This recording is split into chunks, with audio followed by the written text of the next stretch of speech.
Are you in the service business and want to market your services through Facebook? Great news kasi si Facebook meron siyang service section wherein pwede mong ilagay or pwede mong i-highlight yung mga offers mo through online. Okay? So, if you watch till the end of this video, malalaman mo kung paano yung step-by-step procedures ng paglagay ng Facebook service tab sa iyong Facebook page and kung paano ma-maximize to para sa business mo online. Let's go!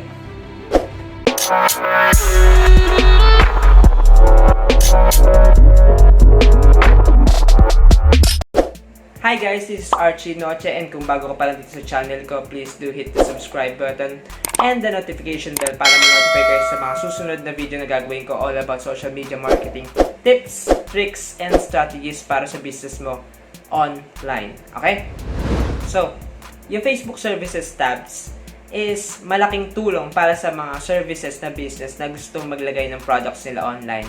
Paano nga ba makakatulong sa atin tong Services tabs?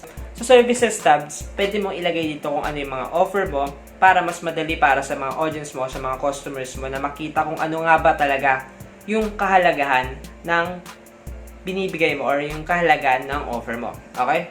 So, makikita natin sa video na to kung paano nga ba natin gagawan step by step. For example, ang paglagay ng picture, ng description, and kung ano nga ba yung mga ways para mas mapaganda yung Facebook Services tab mo. Let's go! Okay, so for this video, ilalagay natin yung Service tab sa ating Facebook page. So, unang-una, i-click natin kung ano yung Facebook page na gusto nating piliin para sa gagawa natin na Service tab. Okay, so click natin to. So, ito muna yung Facebook page na gagamitin natin, yung ating personal na Facebook page. Okay, so una-una, i-check mo muna kung meron kang service na tab. So, kung wala kang service na tab dito sa taas dito, i-click mo yung more. Kung wala pa rin, i-click mo itong edit tabs. Okay, so pagka-click mo ng edit tabs, makikita mo yung mga choices ng tabs na meron dito. So, meron home, menu, offers. So, kung makikita mo may mga blue, naka-blue siya. So, ibig sabihin ng pag naka-blue is naka-on yun. Okay? So, hanapin lang natin kung meron tayong services na tab. So, meron tayong services. So, i-click lang natin tong blog. So, para maging color blue. Tapos, i-drag natin pataas para mas madali siyang makita. Okay? Yan. So, once na madrag mo na siya and ma-on mo na dito yung services mo na tab, balik ka dun sa pinaka-home ng Facebook page mo. So, makikita natin meron na tayong services na tab dito sa may taas natin. So, click lang natin yung services. Once na maklik natin, makikita natin na no services listed since wala pang tayong ginagawa na service or bago pa lang tong services tab natin. So, click lang natin yung add a service. Once na maklik natin yung add service, so lagay natin yung service name. For example, lagay natin na social media manager. Media manager. Okay, so lagay natin yung price. So, for example, lagay natin na 300. Okay. So, description, manage your social media accounts. Okay, so for example lang. Okay, appointment duration, lagay mo kung ano yung gusto mo. Kung minutes and up, so block extra time, 0 minutes. So basically ito yung mga information ng services mo. Okay, so kung gusto mo maglagay ng image, pwede kang mag-include ng image. So kung ano yung image mo, for example, ayan, lagyan natin tayo for example ng isang image. Example lang to. So ang pwede mong ilagay dyan sa image mo, syempre kung ano yung mga offer mo or kung ano yung nga ba yung itsura ng service mo habang ginagawa mo yung offer mo. Okay, so click lang natin yung save once na okay ka naman sa information na nakalagay dito. So pagka-click natin yung save,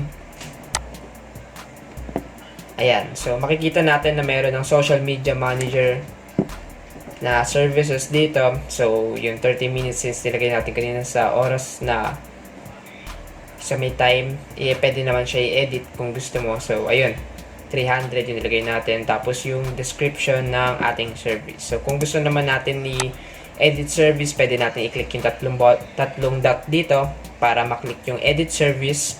Or kung gusto naman natin i-delete yung service, ayun, ganun lang rin, i-delete service. So, try natin i-edit service muna. Ayan, so, madali siya i-edit. Social media manager, so, ganyan. Kung gusto mo i-edit, online. Tapos, syempre, kung gusto mo palitan yung time uli or end up, ayan, pwede naman. So, yung image, and click mo lang always kung meron kang gustong baguhin dun sa settings na ginawa mo, yung save. Ayan, so kung, yan, kasi may binago tayo. I-try naman natin mag-add ng service na isa pa. So, for example, lagay natin ng, lagay lang tayo ng ibang service. So try natin yung ads manager, for example. Lagay natin dito 3,000 for example. So, yung product details, runs ads, for example lang, pero syempre pag ilalagay mo yung product details mo, dapat complete yung details, or ibig sabihin mas malinaw para sa mga customers mo na kung ano yung service na gusto mong ilagay. So, yan. Lagay lang natin. For example, 1 hour. So, okay. So, kung makikita mo, dalawa na yung service na ginawa natin. Pwede nating i-drag to. For example, kung gusto mong mas nauuna yung nasa baba, yung social media manager, i-click mo lang to. Yung nasa gilid na to na 6 na dots para ma-drag pataas. Para makita mo kung sino yung pinakauna or kung sino yung mas priority na product na service mo. Okay? So, try naman natin i-delete yung service natin. So, once na-click natin yung 3 dots dito, tapos click natin yung delete service, ayan. So may verification, i-click lang natin delete. Ayan, isa pa. Ayan. So, kung makikita mo, wala na uli yung mga service na ginawa natin. Ganun lang kadali maglagay and mag-delete ng service sa ating Facebook page. Hi guys, this is Archie Noche, and I hope na may natutunan ka dito sa video na ginawa ko on how to put a Facebook or how to create a Facebook services tab sa Facebook page mo. Let me know in the comments below kung meron kayong mga tanong or meron kayong mga suggestions para sa video na to, and smash the like button kung nagustuhan mo tong video na to. Please don't forget to click the subscribe and hit the bell button para ma-notify ka sa mga susunod na video na gagawin ko all about social media marketing tips, tricks para sa business mo online. So, that's all for today. I'll see you on the next vlog.